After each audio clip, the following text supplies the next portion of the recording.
Hello students, welcome to all of you in AR classes YouTube channel. Dear students, सबसे पहले हम ये देख लेते हैं कि आज के इस वीडियो में मेरा मेन टारगेट क्या क्या है।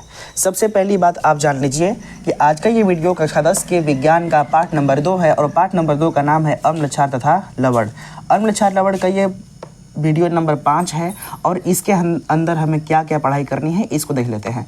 सबसे पहले हम जानेंगे सूचक के बारे में कि सूचक होता क्या है। इसके बाद हम जानेंगे अम्ल क्षार सूचक के बारे में कि ये क्या होता है। फिर समझेंगे कुछ प्रमुख सूचकों के नाम। फिर समझेंगे अम्लीय विलयन की सांद्रता। इसके बाद क्षारीय विलयन की सांद्रता क्या होती है इसके बारे में। हमारे पास मेन 5 टॉपिक हैं। आज की वीडियो में इतना ही मुझे कवर करना है, ठीक है। आप बैठा कीजिए पढ़ने के लिए, तो आप कलम और कॉपी लेकर ही बैठा कीजिए। इससे ये होगा कि साथ साथ मैं जो भी लिखता हूँ मेरे साथ लिखा कीजिए और इससे ये होता है कि आपका नोट्स ये बन के तैयार हो जाएगा, समझे कि नहीं। और एग्ज़ाम के टाइम आपका बहुत ही ज़्यादा मदद करेगा। ओके, एग्ज़ाम के टाइम बहुत ही ज़्यादा आपका मदद करेगा, समझे कि नहीं समझे। तो चलिए हम आज का वीडियो को स्टार्ट करते हैं। लोग आखिर ये सूचक क्या होता है, ठीक है। ध्यान देंगे, जो रसायन विज्ञान में हम सूचक के बारे में बात करें तो रसायन विज्ञान में सूचक एक ऐसा रासायनिक पदार्थ होता है। क्या है? सूचक एक ऐसा रासायनिक पदार्थ होता है जो कि अपनी उपस्थिति के कारण रासायनिक अभिक्रिया को पूर्ण होने की सूचना प्रदान करता है। समझे ना मैं क्या बोल रहा हूँ। सूचक एक ऐसा रासायनिक पदार्थ होता है जो अपनी उपस्थिति के कारण रासायनिक अभिक्रिया को पूर्ण होने की सूचना प्रदान करता है कि रासायनिक अभिक्रिया पूरा हुआ कि नहीं हुआ, इसका सूचना प्रदान करता है। लेकिन वो तो बोल के सूचना प्रदान नहीं करेगा, समझे कि नहीं। रसायन विज्ञान में जो भी इंडिकेटर होंगे वो बोल कर थोड़ा बताएंगे कि रासायनिक अभिक्रिया पूरा हो चुका है, ऐसा तो नहीं करेगा, ठीक है। तो ध्यान देंगे, सूचक रासायनिक पदार्थ होता है। क्या होता है? रासायनिक पदार्थ। जब उसे उन अभिक्रिया में डालेंगे जिनका रिएक्शन हो रहा है, जिनका अभिक्रिया हो रहा है, तो अभिक्रिया से पहले सूचक का रंग कुछ और रहता है और अभिक्रिया के बाद सूचक का रंग कुछ और हो जाता है, ठीक है। यानी कि रंग बदल जाए तो हम समझेंगे कि अभिक्रिया पूरा हो चुका है। कभी कभी ऐसा होता है, जैसे मान लीजिए हैं कि सांप किसी को काट लेता है। क्या चीज़? सांप। तो जहर जब शरीर के अंदर चला जाता है तो उसके कारण जब पूरे शरीर में जहर फैल जाता है तो शरीर का रंग नीला या हल्का काला टाइप का हो जाता है, ठीक है। और ये संकेत देता है, इससे ये पता चलता है कि यहाँ पर जहर पूरे शरीर में फैल चुका है। यानी वो इंडिकेटर की तरह काम किया, समझे कि नहीं, यानी सूचक की तरह काम किया। ओके, तो उसी तरह से कोई भी रासायनिक अभिक्रिया हो रहा है तो उसके अंदर यदि सूचक उपस्थित है, इंडिकेटर यदि उपस्थित है, तो अपनी उपस्थिति के कारण ये बता देगा कि रासायनिक अभिक्रिया पूरा हुआ या नहीं हुआ, समझे कि नहीं समझे। तो रासायनिक अभिक्रिया से पहले सूचक का रंग कुछ और होता है और रासायनिक अभिक्रिया के बाद सूचक का रंग बदल जाता है, समझे कि नहीं समझे, ये बोल रहे हैं। तो इस पॉइंट को हम लिख लेते हैं। क्या है? सूचक एक ऐसा रासायनिक पदार्थ है जो अपनी उपस्थिति के कारण रासायनिक अभिक्रिया को पूर्ण होने की सूचना देती है। कौन भाई? सूचक ना।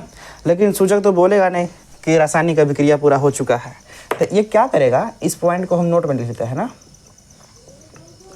रासायनिक अभिक्रिया से पहले सूचक का रंग कुछ और होता है, ठीक है। रासायनिक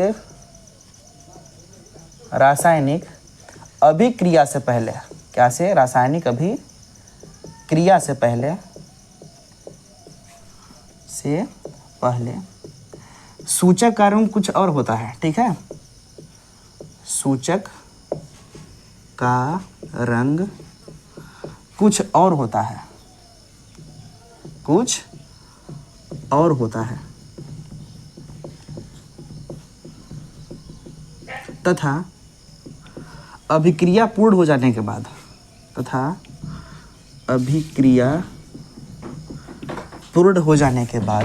या पूर्ण हो जाने के बाद सूचक का रंग बदल जाता है। सूचक का रंग बदल जाता है, ठीक है। हमने क्या बताया कि रासायनिक अभिक्रिया से पहले सूचक का रंग कुछ और होता है और रासायनिक अभिक्रिया के बाद सूचक का रंग क्या होता है? बदल जाता है। इसके बाद अगला टॉपिक है मेरा अम्ल क्षार सूचक। क्या चीज? अम्ल क्षार सूचक सूचक जिसको हम बोलते हैं पीएच सूचक भी, क्या बोलते हैं, पीएच सूचक भी बोलते हैं। ठीक है, ध्यान देंगे ये होता क्या है।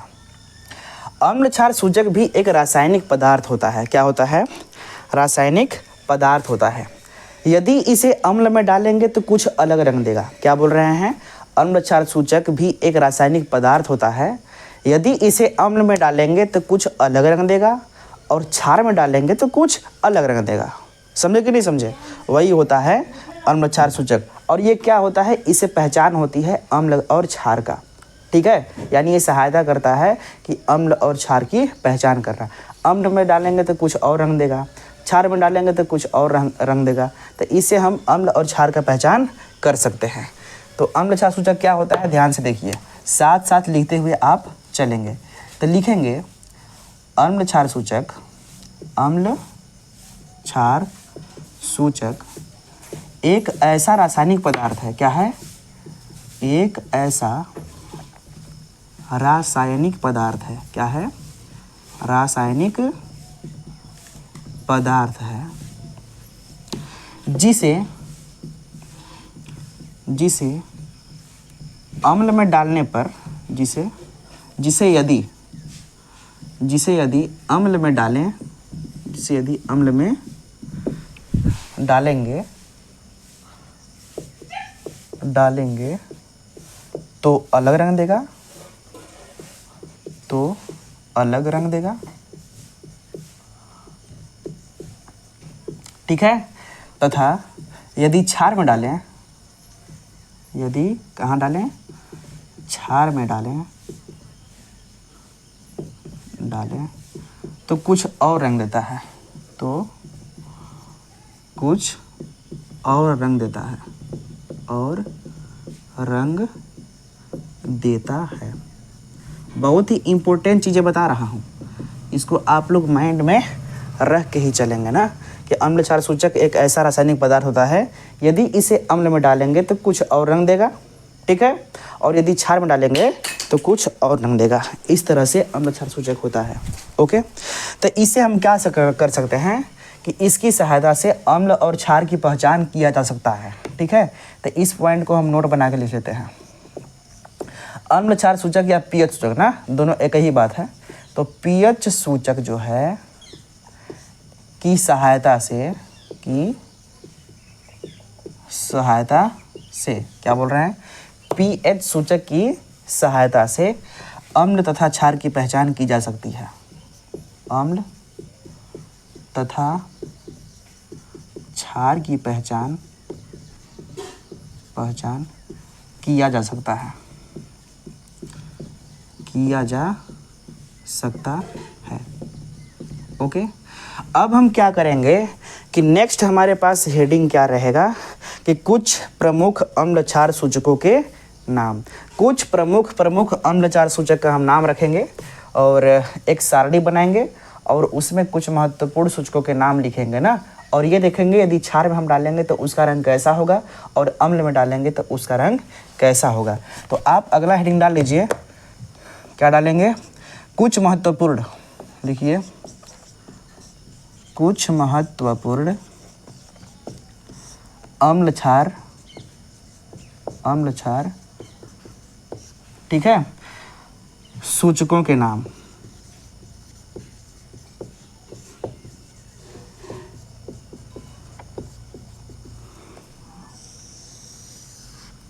ओके, आप सबसे पहले एक सारणी बनाइए। सारणी बोले तो ऐसे,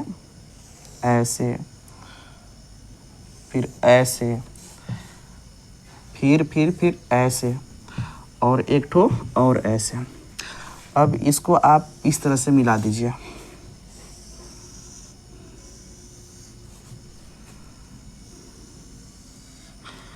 मेरा तो सुंदर लाइन नहीं खिंचा रहा है, सब टेढ़ा हो जा रहा है, लेकिन आप लोग टेढ़ा मत कीजिएगा, ठीक है।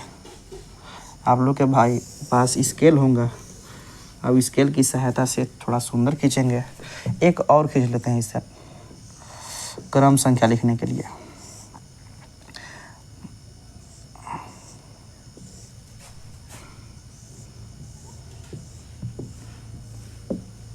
ठीक है। सबसे पहले इसमें लिखेंगे हम क्रम संख्या और यहाँ पे लिखेंगे हम सूचकों के नाम, ठीक है।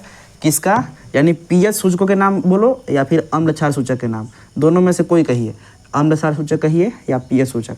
तो यहाँ पे हम लिख लेते हैं पीएच सूचकों के नाम, ठीक है। अब यदि मान लेते हैं कि इसको अगर अम्लीय विलयन में डालेंगे, अम्लीय विलयन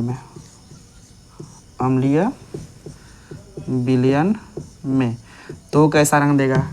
यदि इसको हम क्षारीय विलयन में डालेंगे, क्षारीय विलयन में, तो कैसा रंग देगा, समझे कि नहीं। सबसे पहली बात, क्रम संख्या 1 में तो सबसे पहला हम अम्ल क्षार सूचक का नाम लिखते हैं ना। सबसे पहला होता है लिटमस पेपर। कौन सा, लिटमस पेपर। जब लिटमस पेपर को अम्ल में डालते हैं तो इसका रंग हो जाता है लाल।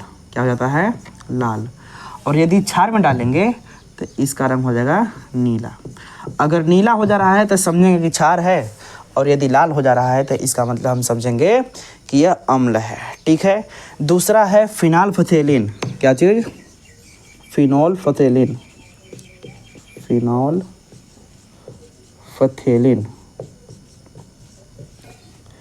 ये हमारा भी पीएच सूचक है। जब इसे अम्ल में डालेंगे तो रंगहीन होगा। रंगहीन का मतलब कोई रंग नहीं देगा, रंगहीन, ठीक है। लेकिन जब क्षार के अंदर डालेंगे इसको तो ये गुलाबी रंग देता है। कैसा, गुलाबी रंग देता है। ये सब बात जो है ना, ये सब विकल्प में पूछता है, इसलिए आप इन सभी को याद रखेंगे। अगला है थायमोल ब्लू।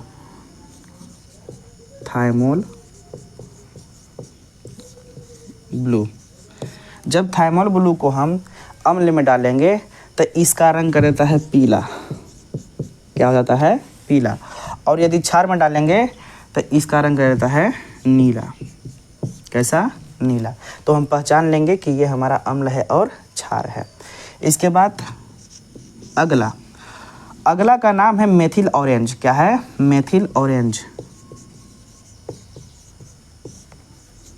मेथिल ऑरेंज भी एक पीएच सूचक होता है। जब इसे अम्ल के अंदर डालेंगे तो इसका रंग कर देता है लाल। क्या कर देता है, लाल। और यदि इसके अंदर डालेंगे, क्षार के अंदर, तो इसका रंग कर देगा नारंगी या पीला। समझे कि नहीं। अगर मेथिल ऑरेंज के डालने के बाद में रंग लाल हो गया तो समझेंगे अम्ल है, नारंगी या पीला हो गया तो समझेंगे क्षार है, ठीक है। आगे है मेथिल रेड, 5वां, methyl red. Okay, methyl red जो होता है, इसको यदि हम अम्ल में डालेंगे तो इसका रंग हो जाता है लाल। क्या हो जाता है, लाल। और क्षार में डालेंगे तो इसका रंग हो जाता है पीला। तो इस तरह से हमारे पास कुछ महत्वपूर्ण अम्ल क्षार सूचकों के नाम हो गया। सबसे पहले आप इसका स्क्रीनशॉट लीजिए, यदि आप नहीं लिखे हैं तो लिख लीजिए, ठीक है। अगला टॉपिक है अम्लीय विलयन की सांद्रता। डाल लीजिए हेडिंग, अम्लीय विलयन की सांद्रता। समझिए अम्लीय विलयन की सांद्रता होता क्या है। इसके बाद हम समझेंगे क्षारीय विलयन की सांद्रता। हमने आपको बताया था कि अम्ल जो होता है वो जब उसे अम्ल को हम जल में डालते हैं तो अपने आयनों में टूट जाता है, और आयनों में टूटने के बाद में H+ आयन देता है, ठीक है। जैसे मान लेते हैं कि HCl एक अम्ल है, इसको जब हमने डाला जल के अंदर तो अपने आयनों में टूट गया और ये 2 आयन दिया, H+ और Cl-, यानी ये H+ आयन देता है। कौन, अम्ल। जबकि जो क्षार होता है, जैसे मान लेते हैं NaOH, इसको यदि हम जल में डालेंगे तो ये OH- आयन देगा। कौन सा, OH। तो कैसे देगा भाई, तो Na++ में OH- आयन दिया कि नहीं दिया, यानी ये हमारा अम्ल है और ये क्या है, क्षार है। तो समझिएगा, हम समझ रहे हैं कि अम्लीय विलयन की सांद्रता क्या होगा। ये अम्लीय विलयन की सांद्रता क्या होगा, तो ध्यान देंगे। हमारे पास मान लेते हैं कि 1 लीटर, क्या है, 1 लीटर अम्लीय विलयन है। क्या है, अम्लीय विलयन है। और 1 लीटर अम्लीय विलयन के अंदर हम देखेंगे H प्लस आयनों की संख्या कि H प्लस आयनों की संख्या कितना है। H प्लस आयनों की संख्या, ठीक है। क्या बोल रहे हैं, 1 लीटर अम्लीय विलयन में उपस्थित H प्लस आयनों की संख्या या H प्लस आयनों की मात्रा मोल प्रति लीटर में, मोल प्रति लीटर में कितना है, ठीक है। मैं क्या बोल रहा हूँ, 1 लीटर अम्लीय विलयन में H प्लस आयनों की संख्या कितना है, वही उसका यानी कि वही अम्लीय विलयन की सांद्रता कहलाती है। हम देखेंगे H प्लस आयनों की संख्या, बस 1 लीटर आप विलयन लीजिए और 1 लीटर अम्लीय विलयन के अंदर क्या करेंगे, हम देखेंगे कि H प्लस आयनों की संख्या कितना है। जितना भी रहेगा वही होगा अम्लीय विलयन की सांद्रता। समझे कि नहीं। किसकी मात्रा देखना है, तो देखना है H प्लस आयनों की मात्रा देखना है। कहाँ पे, अम्लीय विलयन की 1 लीटर की विलयन में। समझे कि नहीं समझे। तो मैं इस बात को लिख लेता हूँ और आप भी लिखिए कि 1 लीटर के विलयन में उपस्थित, 1 लीटर अम्लीय विलयन में उपस्थित, अम्लीय विलयन में उपस्थित, विलयन में उपस्थित H प्लस आयनों की मात्रा, ठीक है। H प्लस आयनों की मात्रा, आयनों की मात्रा जो हम लेंगे मोल प्रति लीटर में लेंगे, ठीक है, मोल प्रति लीटर। इसका मतलब ये होता है कि प्रति लीटर का मतलब 1 लीटर में कितना मोल H प्लस आयन उपस्थित है। क्या चीज़, 1 लीटर में कितना मोल H प्लस आयन उपस्थित है, वही है मोल प्रति लीटर, ठीक है। तो मैं क्या बोला कि 1 लीटर अम्लीय विलयन में उपस्थित H प्लस आयनों की जो मात्रा होती है, किसमें, मोल प्रति लीटर में ना, वही अम्लीय विलयन की सांद्रता कहलाती है, ठीक है। तो लिखेंगे 1 लीटर अम्लीय विलयन में उपस्थित H प्लस आयनों की मात्रा ही अम्लीय विलयन की सांद्रता कहलाती है, अम्लीय विलयन की सांद्रता कहलाती है, सांद्रता कहलाती है। आप इस बात को मत भूलिएगा ना। हम क्या बोल रहे हैं, अम्लीय विलयन यदि बोलता है तो हम देखेंगे H प्लस आयनों की मात्रा, और क्षारीय विलयन यदि बोलता है कि क्षारीय विलयन की सांद्रता क्या है, तो हम देखेंगे OH माइनस आयनों की सांद्रता। तो यहाँ पे हम अगला स्टेप लिखते हैं, अगला टॉपिक, क्षारीय विलयन की सांद्रता, क्षारीय विलयन की सांद्रता। आखिर ये क्षारीय विलयन की सांद्रता होता क्या है ना। ध्यान से देखेंगे, यहाँ पे क्षार है और क्षार को हमने लिखा है NaOH, एक एग्जाम्पल, और ये अपने आयनों में टूट चुका है, Na plus plus OH minus. हम देखेंगे कि 1 लीटर की यदि विलयन है हमारे पास, कैसा, क्षारीय विलयन। इस बार हम देखेंगे कि 1 लीटर हमारे पास क्षारीय विलयन है और क्षारीय विलयन के अंदर हम देखेंगे OH माइनस आयनों की संख्या कि 1 लीटर क्षारीय विलयन में OH माइनस कैठ है, ठीक है, यानी इसकी मात्रा कितना है, कितना में देखेंगे, 1 लीटर क्षारीय विलयन में OH माइनस आयनों की संख्या देखेंगे, वही कहलाता है क्षारीय विलयन की सांद्रता। तो इस पॉइंट को हम लिख लेते हैं कि 1 लीटर क्षारीय विलयन में, क्षारीय विलयन में उपस्थित OH माइनस आयनों की मात्रा, OH माइनस आयनों की मात्रा, ये भी किस में, मोल प्रति लीटर में, मोल प्रति लीटर में, ठीक है, ही क्या कहलाता है, क्षारीय विलयन की सांद्रता कहलाता है, क्षारीय विलयन की सांद्रता कहलाती है।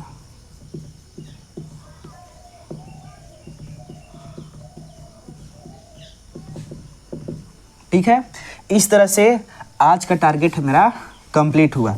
हमने क्या बताया था कि सबसे पहले हम लोग क्या पढ़ेंगे, सूचक के बारे में, सूचक क्या होता है।